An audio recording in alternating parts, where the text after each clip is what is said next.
Know how 45 likes to exaggerate shit, so now we're going to talk about all the exaggerations that he's basically adamant on. Size matters to 45 so much that he exaggerates continually, sometimes particularly the size of what he does. Just as his tax cuts are far from the biggest in history, the economy isn't the best ever, and his election victory in 2016 was no landslide of historic proportions as he claims. 45's two trade deals don't stand atop the field of presidential endeavors.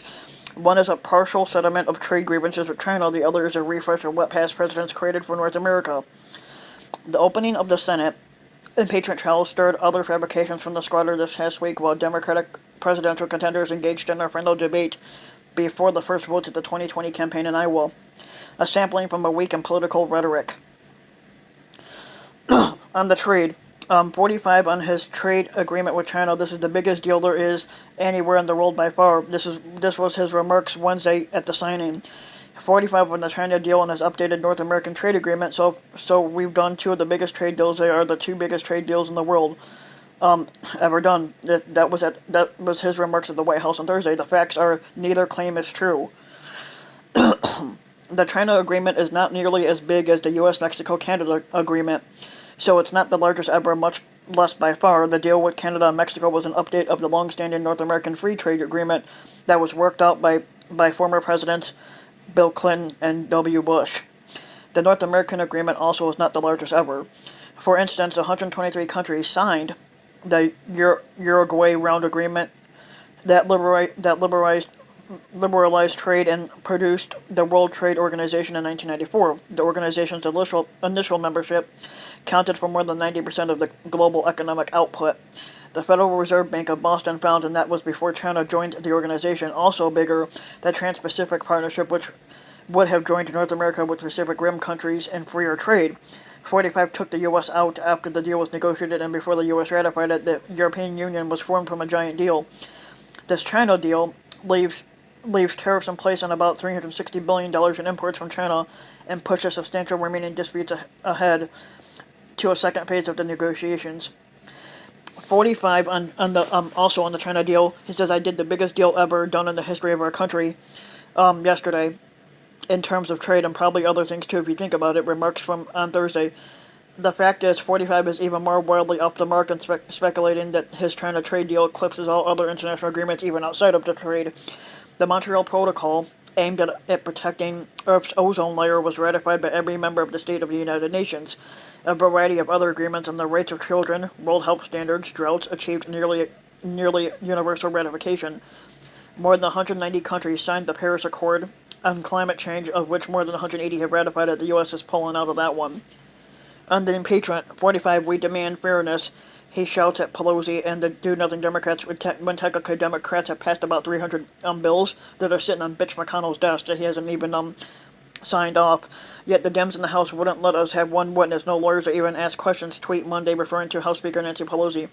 The fact is that this is not true. The House Judiciary Committee, which produced the settlements of impeachment, invited 45 and his legal team to come, and they all declined. Another White House representation, the hearings proceeded as things in Congress routinely do. Time was split between the Democratic and Republican lawmakers to ask questions and engage in the debate.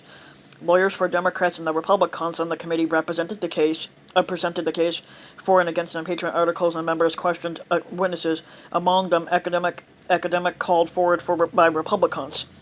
The first round of hearings was by the House Intelligence Committee and resembled the investigative phase of criminal cases conducted without the participation of the subject of the investigations. 45 cried foul, then at the lack of representations, then rejected representation when the next committee offered it. His lawyers will participate in the Senate's impeachment trial. 45 said that we had a fake whistleblower that wrote the report that bore no relationship to what was said.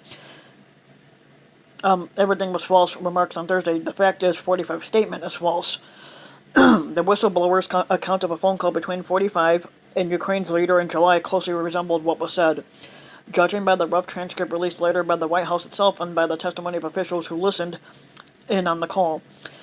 The witnesses in the impeachment hearings and other sources also verified the whistleblower's description of events before and after the call as 45 and his aides pressed Ukraine to investigate one of 45's political rivals, Democratic rivaled Joe Biden. The Senate impeachment trial will explore whether 45 abused his power, which we already know he did. In the economy, and at 45's Klan rally in Wisconsin, the impeachment rate has reached the slowest level in history. The fact is, he's citing outdated figures. Wisconsin did post a record low employment rate of 3% in April and May, but has since edged up and is now sitting at 3.3%. That's slightly lower than the U.S. average of 3.5, but it suggests that the state hit a rough patch in the middle of last year. 45 also said that more than 300,000 people under Obama left the workforce under just 3 years of my administration. 3.5 million have joined the workforce.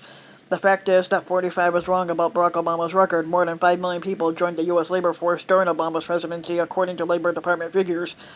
These gains reflect the recovery from the Great Recession as well as population growth. More than 4.8 million people have joined the labor force in 3 years of 45 squadancy.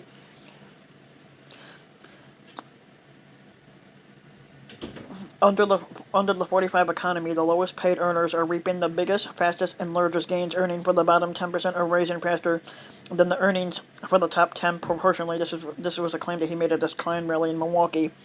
The fact is, actually, the top 10% of earners are the biggest raises of any income bracket over the past year. Their usual weekly earnings jumped 8%, or $168, according to the Labor Department. The bottom 10 saw weekly income growth 7%, or $30. Over a broader range, the top and 25% weekly earnings also grew at a faster rate for the wealthier group.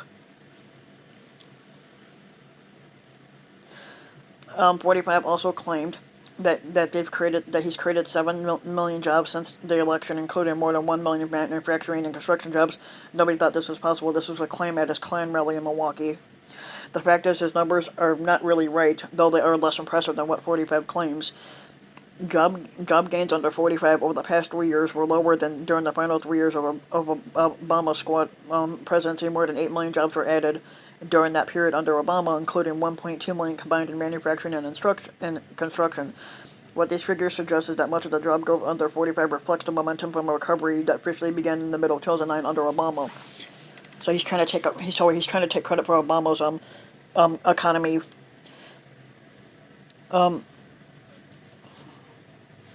Immigration. 45, we have loopholes like a visa lottery. We put things in the lottery and they come in. They become American citizens. Do you think these countries are giving us their finest? Oh, let's give them our best citizens. This is other claims at his Klan rally in Milwaukee. The fact is that this is a perpetual falsehood from the squatter. Countries don't nominate their citizens for a program. They don't get to select people they like to get rid of. Foreigners apply for the visa on their own. Under the program, citizens of countries named by the U.S. can bid for visas if they have enough education or work experience in desired fields. Out of that pool of qualified applicants, the State Department randomly selects a much smaller pool of tentative winners. Not all winners will have visas approved because they still must compete for a smaller number of slots by getting their applications in quickly. Those who were ultimately offered visas will need to go through background checks like other immigrants. 45 basically still going on about how Mexico's paying for the wall. You know that it's all worked out. More claims at his Klan rally.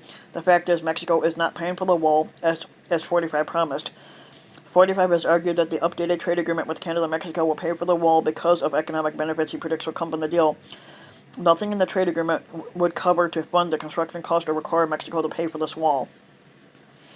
And child care, Biden, on his early days in Washington, I was making $42,000 a year. I commuted every single solitary day to Wilmington, Delaware, over 500 miles a day, 250 miles a day, because I could not afford child care was beyond my reach. The fact is, that's a stretch.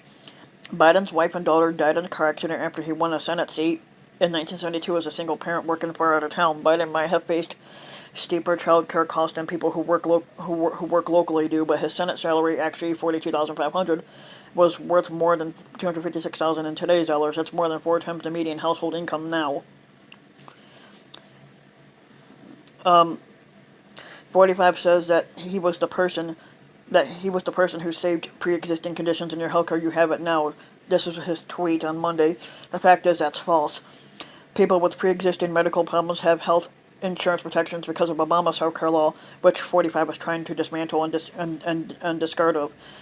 One of 45's major alternatives to Obama's law, short-term health insurance, already is in place, doesn't have power to cover pre-existing conditions and alternative association health plans, which are oriented to small businesses and the sole proprietors and do cover pre-existing conditions. Meanwhile, 45's administration has been pressing in court for full repeal of the Obama-era law, including provisions that protect people with pre-existing conditions from health insurance discrimination.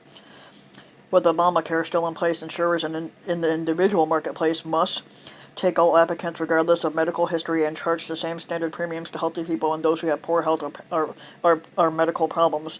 Before Obama's law, any insurer could deny coverage or charge more to anyone with pre-existing condition who was seeking to buy an individual policy.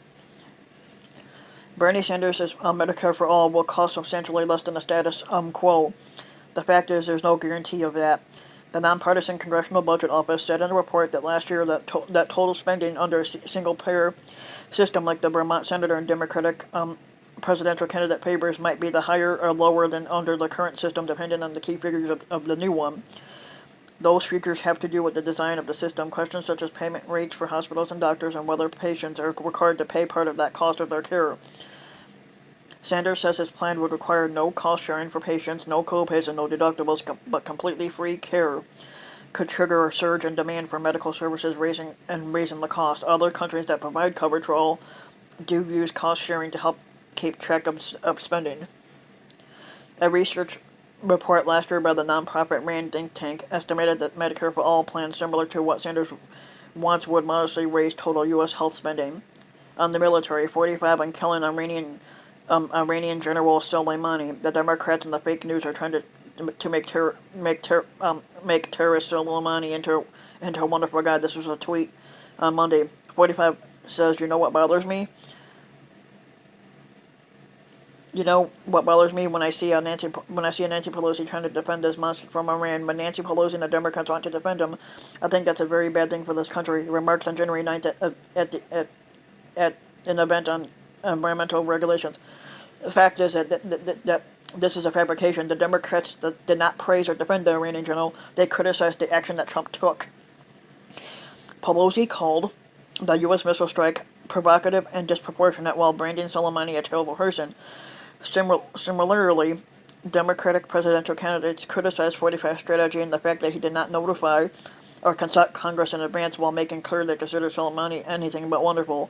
The Iranian was a murderer, responsible for the deaths of thousands, including hundreds of Americans, said Massachusetts Senator Elizabeth Warren. Even so, Representative Doug Collins of Georgia asserted Democrats were in love with terrorists, but then he retracted the statement and apologized, which I did not accept the apology. "I left parts of my body in Iraq fighting terrorists," said Democratic Senator Tammy Duckworth of Illinois, a former Army pilot who lost both her legs while serving in Iraq, told CNN after hearing Collins' initial remarks, "I don't need to justify myself to anyone." 45 at his Klein rally in Milwaukee had basically said that the military had been totally rebuilt, which it wasn't. The fact is that it hasn't been rebuilt. The administration has accelerated a sharp buildup in defense spending, but it will take years for freshly ordered tanks, planes, and other weapons to be built, delivered, and put to use. The Air Force's Minuteman III missiles, for instance, a key part of the U.S. nuclear force, have been operating since the early 70s, and modernization started under the Obama administration. They are due to be replaced with a new version, but not until later this decade.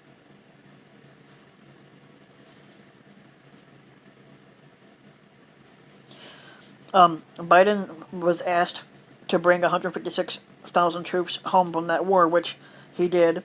He led that effort. The fact is, Biden is roughly right about bringing troops back home, but he didn't. But he left out the fact that the U.S. had to send some back.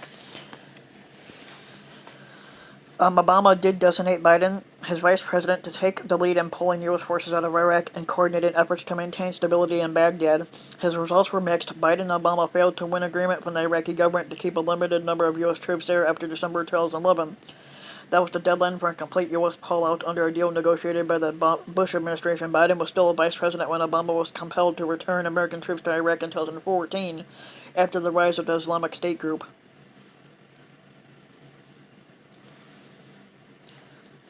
On the 2016 election, 45 said that there had been some great movements where somebody came along and out of nowhere won the state of New York and New Hampshire, won Iowa, won South Carolina down the way, won a state someplace, but we won 32 states.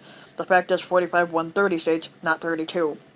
shouldn't have won any. So it was no landslide. He won with about 57% of electoral votes. It was a comfortable margin, but no better than average or below average. Obama and Clinton each won a bigger victories twice, and many other presidents outperformed 45. Moreover, Republican 45 lost a popular vote to Democratic candidate Hillary Clinton, a rare occurrence for a winning candidate. 45 routinely inflates the number of electoral votes he won. Also, Warren, the only person on this stage who has beaten an incumbent Republican any time in the past 30 years, is me.